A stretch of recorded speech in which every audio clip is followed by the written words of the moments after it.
Savarkundla market યાર્ડમાં નવા કપાસની આવક શાસ્ત્રોક્ત વિધિ અનુસાર ખેડૂતોએ હરાજીના શ્રી ગણેશ કર્યા। અમરેલી જિલ્લામાં સૌથી મોખરે કપાસનું વાવેતર છે। અમરેલી જિલ્લામાં ધોધમાર વરસાદ પડતા એક સમયે એક ખેડૂત માર્કેટિંગ યાર્ડમાં નવો કપાસ લઈને પહોંચતા ખેડૂતોમાં અને વેપારીમાં ખુશીની લાગણી જોવા મળી હતી। ખેડૂતે 5 મણ કપાસ માર્કેટિંગ યાર્ડ ખાતે લઈને પહોંચ્યા અને સારા ભાવ મળ્યા। ખેડૂતને 1 મણના ભાવ 41-51 રૂપિયા મળ્યા હતા। સોના કરતાં પણ મોંઘો કપાસ વેચાયો।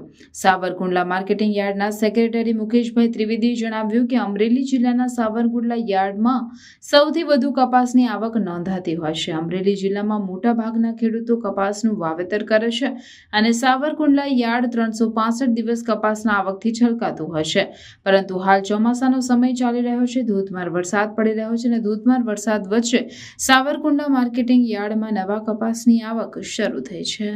1700 રૂપિયા 2100 રૂપિયા 2200 2300 2451 2500 51 2600 51 2700 51 2900 3000 રૂપિયા 3051 3100 રૂપિયા 3200 भाई 3200 रुपया 3551 3651 3651 3751 3851